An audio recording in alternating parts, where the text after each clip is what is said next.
Hey everyone, my name is Josh and welcome back to your fourth stimulus package and news update.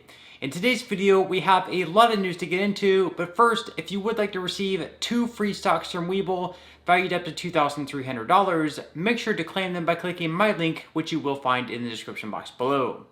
Okay, so the midterm elections are fast approaching and Republicans are already ripping the Democrats apart over inflation. Here is a recent GOP ad completely tearing them apart.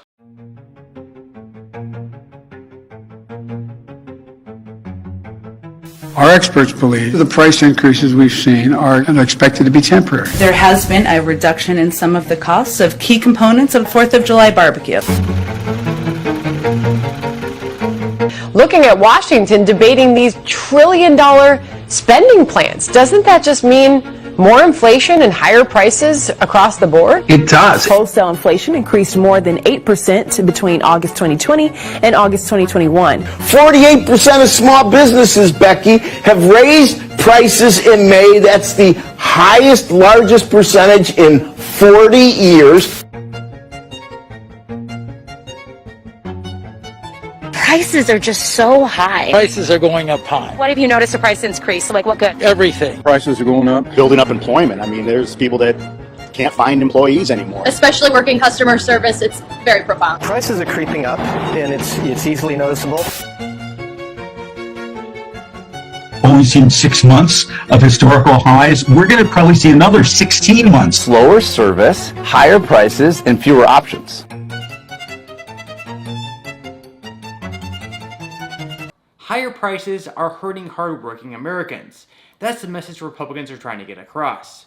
Going into 2022, polls are showing Republicans being favored to at least take back the House and possibly even the Senate. So what would that mean for Joe Biden and Democrats if that happened to be the case? Well, for one, they would no longer be able to pass these reconciliation bills as they would no longer have complete control in Washington. And for two, nothing would probably ever get done as any bill that did pass would need to be bipartisan. So over the next year, for Democrats to really stand much of a chance to keep control of the House and the Senate, they'll really need to get this inflation under control. According to a recent report, one of the biggest increases Americans are seeing are in the price of gas. Since last September, gas prices have soared up 42%. Here is the White House's take on the current gas prices and how they plan on getting the price under control. The president has been trying to get OPEC to increase supply in the past. Oil prices have been north of $80 a barrel. Yeah. Are there any steps that he's looking at, new steps, to try to deal with some of these energy issues? Well, first, the president is very focused on this. He has asked his team about it. There are a number of people, senior members of the White House team from the NSC, from the NEC, working on this issue every single day. I would say that part is a supply issue, which is why you asked me about OPEC. It's something we continue to press them on. But part is also a logistics issue of being able to move supply around the country. And that's something that we're also looking into options on. Other than gas prices, we also have supply chain issues. On Twitter, people have begun using the hashtag, which is now also trending, Empty Shelves Joe. With the holiday season fast approaching, the former CEO of Walmart calls the supply chain a mess from start to finish. Take a listen. Bill, you're saying you have never seen retail shelves this empty. Just what are your thoughts on the big picture here? Morning, Dave. No, I've never seen it like this, and I don't really think anybody living in this country has. I mean, this is really unprecedented. The supply chain is a mess from start to finish.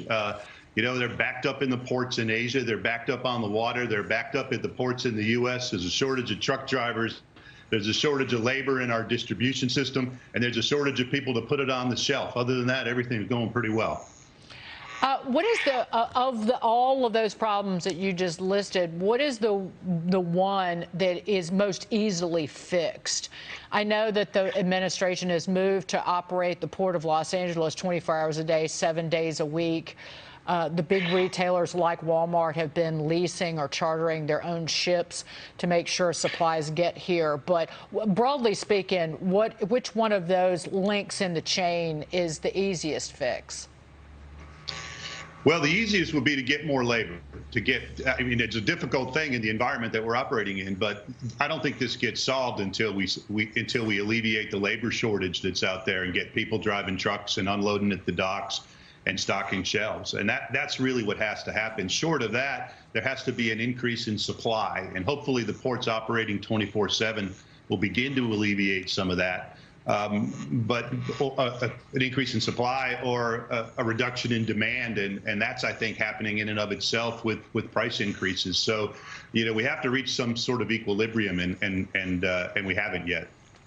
What is the holiday going to look like? Because the bigger retailers, they have vast resources, a vast amount of money to deal with it. I mentioned the leasing or chartering their own ships.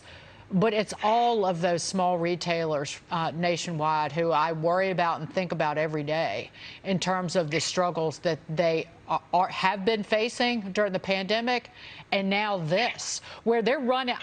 A woman at it's a individual retail store here in New York. It's a big operation, been in New York City a long time. When I started asking her about the inventory problems, because the store seemed barren, she burst into tears. And she said, we didn't have the revenue coming in the door to order supplies, and now there's this backlog, and we're running down our inventory, and we have no revenue, and we can't even pay our rent. I do think you're right.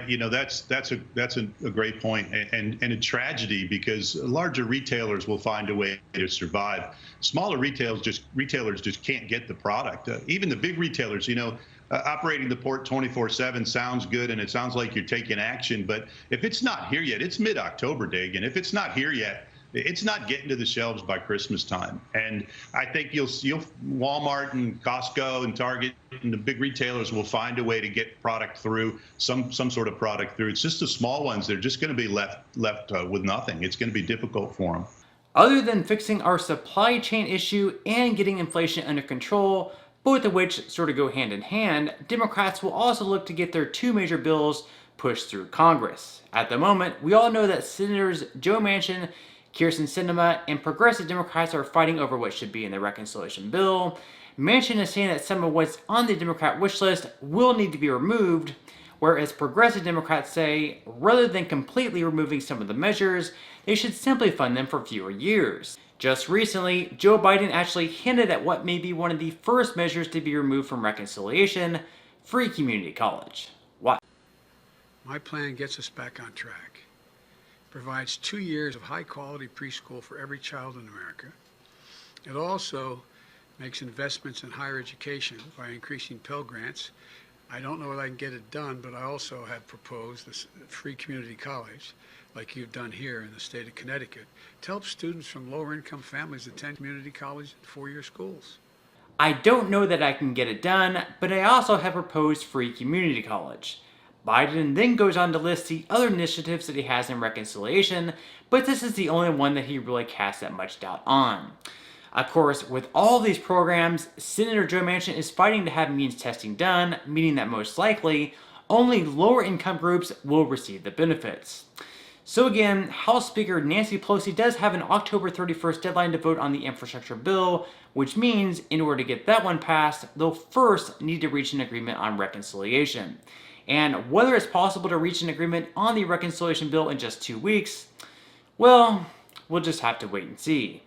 But on that note, I'm going to go ahead and wrap up this video. Again, if you would like to receive a couple free stocks from Webull, make sure to quickly claim them by clicking my link in the description box below. To receive the first stock, you will need to fully open an account. Then to receive the second free stock, which will be valued up to $2,000, you'll need to make a qualifying deposit of at least $5. And even if you aren't all that interested in investing or continue to invest at this point in time, you can always sell the free stocks that you receive and transfer that money, however much they're worth, right back to your bank account. So free stocks or free money is completely up to you. So once again, I hope everyone has a great and safe rest of their day, and I'll see you in the next video.